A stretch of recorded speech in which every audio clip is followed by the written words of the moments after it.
ቶሎ መሄድ እፈልጋለሁ። ታሰርሽ? እሺ ከዛስ በኋላ ህይወትሽ ምንድነው የሚሆነው? በቃ አንድ 15 ዓመት ታሰራለሁ። ግን እኔ ገረመኝ፣ እኔ ነኝ የገደልኩት ማለት ነው። እኔ ግን አንተ ብትታሰር ራሱ አስችሏት አንድ ሳምንት የምትቆይ አይመስለኝ። በጣም አዝናለሁ። እኔ ከዚህ በኋላ ህይወቴን አጥፍቻለሁ። ከዚህ በኋላ ከዚህ ቤት ወጣ ራሱ ህይወቴን በስትክክል መመራ አይመስለኝም።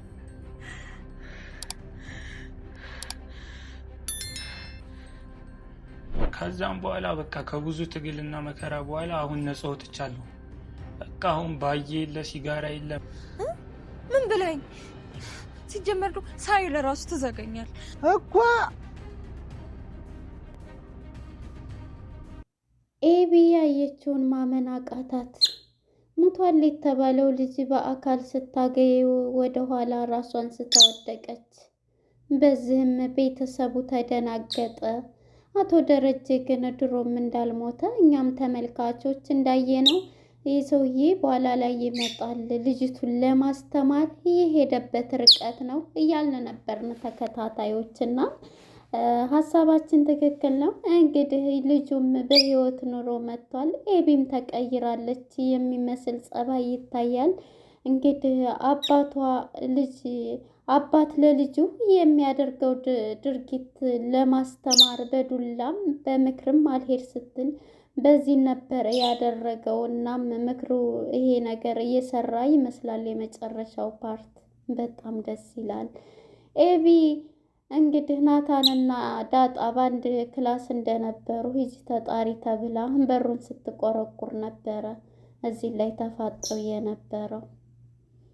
ለዛ በገዜ ፍቅር በጣም ተናዳለች። ለምንድን ነው ኤቢ ሳመችው ብላ ለዛና ገዜ ተጣሉ። እንዴት ሳመችው በማለት ድሮም ታፈቅረኛለች የሚጨስ ሸተተኝ እያለ እንግዲህ ገዜ ከዛ ሲቀልድባት ነበረ። ሰላም ጤና ይስጥልን ውድና የተከበራችሁ የቻናሌ ቤተሰቦች እንኳን ወደ ቻናል በሰላም መጣችሁ። ዳጣ የተሰኘው ተከታታይና ተወዳጁ ድራማ እንደቀጠለ ነው።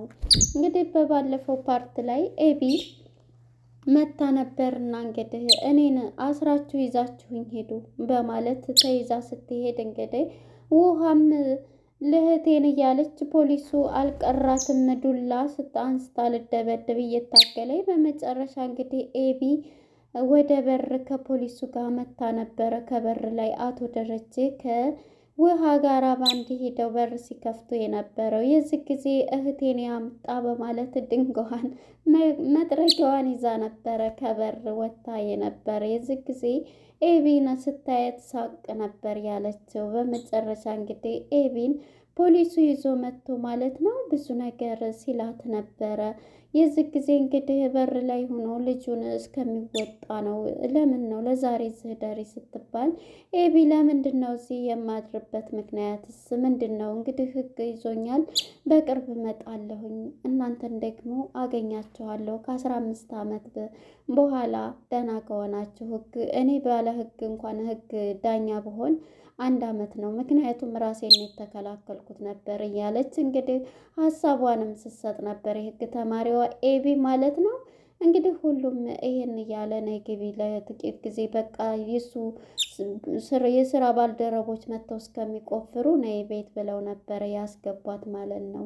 እናም እንግዲህ ምክርም ጥያቄም እየተጠየቀ ለእኔ ታዲያ ይሄንን ለምንድን ነው የምታቀርብልኝ እያለች ሰውየውንም በዚህ አይነት ነገር ስትለው ነበረ መርማሪ ፖሊሱን ማለት ነው። እናም እንግዲህ ሁሉም ሰዎች ያውቃሉ። እዚህ ጋር እንግዲህ ኤቢና ዳጣ ነበሩ የማያውቁት ውሃ ማለት ነው። በመጨረሻ እንግዲህ አቶ ደረጀም ልጁን ሆስፒታል እንደዳነ ወደ ማን ቤት ነው ወስዶ እዛው እንግዲህ ራሱን መቀየሪያ አጫሽ ጠጭ ስለነበረ እንግዲህ ልጁም እዛ ራሱን ከዛ ከሱስ ነፃ እንዳደርግ አቶ ደረጀ ኤቢን ብቻ ሳይሆን ይሄን ልጁንም ረድቶታል ማለት ነው። ከዛ ሱስ ማገገሚያ ጨምሮት እንዲወጣ አድርጎታል ማለት ነው።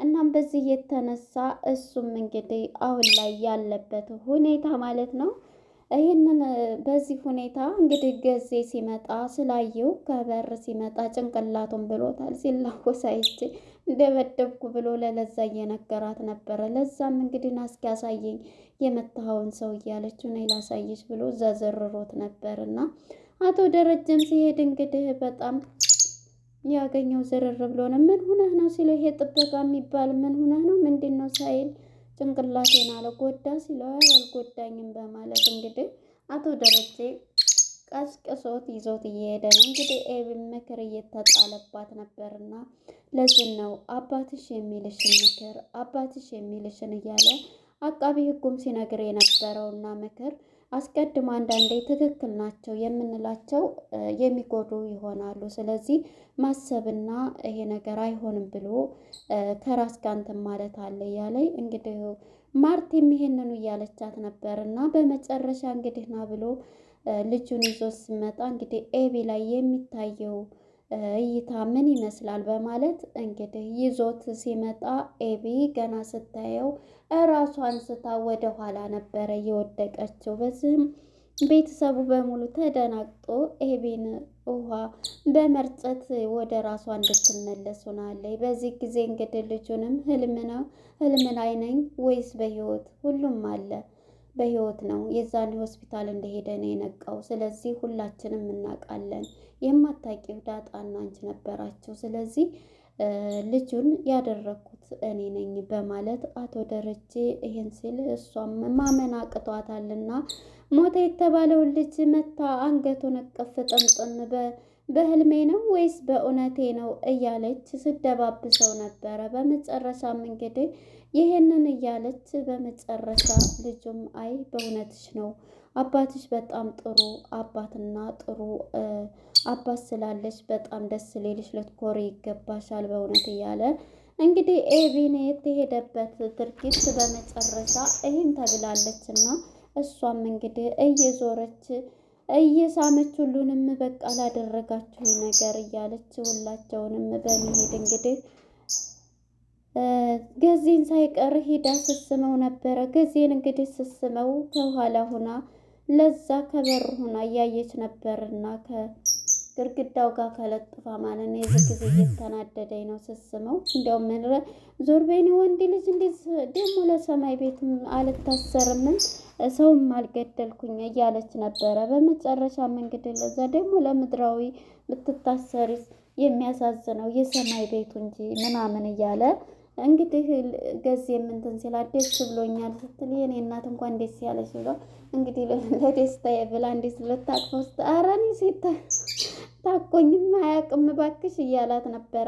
ይውጣልህ ብላ ጉንጩን ስትስመው አረ ሴት እንትን አለኝ ብሎ የዚህ ጊዜ ለዛ እንግዲህ ከኋላ እያየች ጨጓሯ እየተቃጠለ ነው ለዛ ማለት ነው። ከድንገት ትመጣ እናንተ ምንድን ነው እንዴ ምን ነው ቀናሽ የተቃጠለ ነገር እንትን አለች። እንዲያውም ላገባን ነው እንግዲህ የጌታ እንዲያውም ለጋሽ ነው ለወይዘሮ ለትዬም ነው የምናገረው እያለችው ነበር። አንቺ ዝም በይ እያላት በቃ ምንድን ነው የምትይው የተቃጠለ እየሸተተኝ ነው እያለ ነበርና ገዜ በዚህ የተነሳ እንግዲህ በመጨረሻ እሷም ሄዳለች ማለት ነው። ለገዜና ለዛ እየተጨቃጨቁ ማለት ነው። አንተማ ምንም አሸተኝ እያለች አንቺማ መውለድ ነው እንዲያው ያው መናገር ፈርታ ነው እንጂ ወዳኛለች እያለ ነው ማለት ነው እንግዲህ ገዜም ማለት ነው። በመጨረሻ እንግዲህ አቶ ደረጀም ሁሉም ቁጭ ብለው ኤቢ አንገቷን እቅፍ አድርጋ በመጨረሻ እህቷን አንቺ ነሽ እኮ ሲሄድ ያለቀሽልኝ እህቴ እያለኝ ነበር መጀመሪያ ስገባ ያዘቻ ማለት ነው። እቅፍ አድርጋት እንግዲህ ውሃም ማለት ነው እህቴ ነሽ እኮ እህቴ ነሽ እያለኝ እሷም እቅፍ አድርጋት ውሃዬ እያለች ሁላችሁንም ግን አውቃለሁኝ ናታንንም ስትሰናበት ዳጣ እውነትም ይሆን ውሸት ትወድሃለች አውቃለሁኝ ግን ምንም ማለት አይደለም እያለች እኔም ደግሞ የምታውቀው ነገር ቢኖር እወድሃለሁ እያለ ተነግረው ነበር ማለት ነው። አሁን ይሄን ተይው እያለ እንግዲህ በመጨረሻም አሁን ሁሉም ደስ ብሎት እሷ እዛ ቁጭ ብላ እንግዲህ አባቷ እየሮጠ ስትመጣል በር ሲከፍት ዘላ አባቷን አቶ ደረጀን ታቅፋለች። አቶ ደረጀን ስታቅፈውም እንግዲህ እሷም አባዬ ግን በጣም ነው ደስ ያለኝ እንግዲህ ሰው አልገደልኩም እንዳልሆንኩም እያለ ኤብዬ እንደዚህ እንትን በማለት ስለ መግደሉና ስለማልገደሉ ሳይሆን ህሊናሽ ሰው መግደል እንትን እንደሆነ አወቅሽ አይደል? ሁለቱንም ጥፋት እንደሆነ ያው ብቻ ደስ ብሎኛል እያለች እየዘለለች ነው ያለችው ማለት ነው። እንግዲህ ቁጭ ብላ አባቱን ምቅፍ አድርጎ እኔ አንቺን ለማስተማር የሄድኩበት ነው ልጄ ብሎ እንግዲህ እዛው ታፋው ላይ ቁጭ አድርጎ ፀጉሯን እያሻሸ ልጁን እየመከረ በዛ አይነት እንትን እያላት ነበረ። አባዬ ግን ቂም አልያዝሽም አይደለ እያላት፣ እንዴ ትቆጫለሽ እኮ ብዬ ነው ይቅርታ ልጄን እንደዛ አድርጌ ስላስደነገኩሽ እንደዚህ በዚሁ ጭንቀት ስለጨመርኩሽ እያለ፣ አይ ምንም አይደለ እኮ እያለች እንግዲህ ኤቢ የተቀየረችና የተለወጠች ትመስላለች ካልተመለሰች። እናም በዚህ የተነሳ ደረጀም እንግዲህ ልጁን በዚህ አይነት ደረጃ እንድትማር አድርጎ የሄደበት ርቀት በጣም ደስ የሚል ነው ማለት ነው።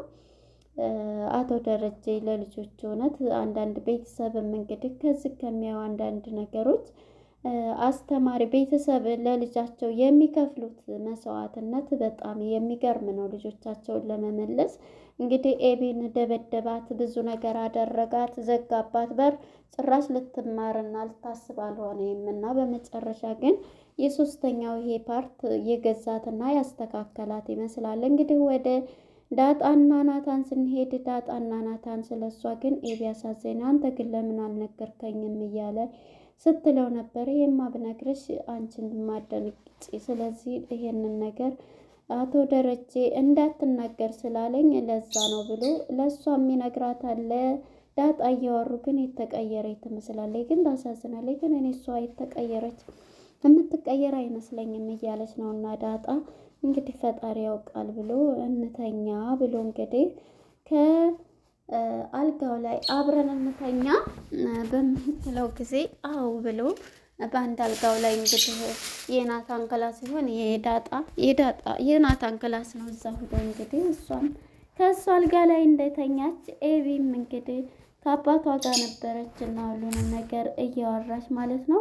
በመጨረሻ እንግዲህ ምንድን ነው ያደረገችው ማለት ነው። በመጨረሻ እንደተኙ ሂጅና ናታንን እፈልገዋለሁኝ ጥሪ ብሏት ኤቢን እሺ ልጥራ ብላ እንግዲህ በርግዳ ነበረ፣ ግን ስነ ስርዓት እየያዘች ይመስላል። ያው ይቆልፉት አይቆልፉት በሩ የቆለፉት ይመስለኛል። እየቆረቆረች ነበረ ዳጣና ናታን እንደተኙ እንትን ያለችው እንግዲህ ዳጣ ካልጋው ስር ትደበቃለች ወይ ብዬ አስባለሁ። ማነው ሲል ወይ አባዬ ይጠራሃል ብላ ከበር ልትመለስ ይችላል፣ ወይ ግቢ ማነው ቤት ክላስ ልገባ ስለምችል ወይ ዳጣ ካልጋው ስር ትደበቃለች የሚለው ሀሳብ አለ ማለት ነው። እንግዲህ የነበረን ቆይታ ይህን ይመስል ነበር። እንግዲህ ከዚህ ከድራማ ምን ተማራችሁ? እውነት ለመናገር በጣም አስተማሪና ገንቢ የሆነ ድራማ ነው። እንግዲህ ኤቢና ከዛ ሁሉ ቤተሰቡንም ልገለብጠው ያሰበች የነበረችው በራሷ ብቻ ትክክል ነው ብላ፣ ያው በእርግጥ ትክክልነት አላት፣ ግን ደግሞ አንዳንዴ ትክክል የሆኑት ሁሉ ትክክል ናቸው ማለት ከባድ ነውና ኤቢ በዛ አይነት ልትስተካከል ትችላለች ማለት ነው። በጣም ደስ ይላል። ነበረንም ቆይታ እናመሰግናለን። በቀጣይ ክፍል እስከምንገናኝ መልካም ጊዜ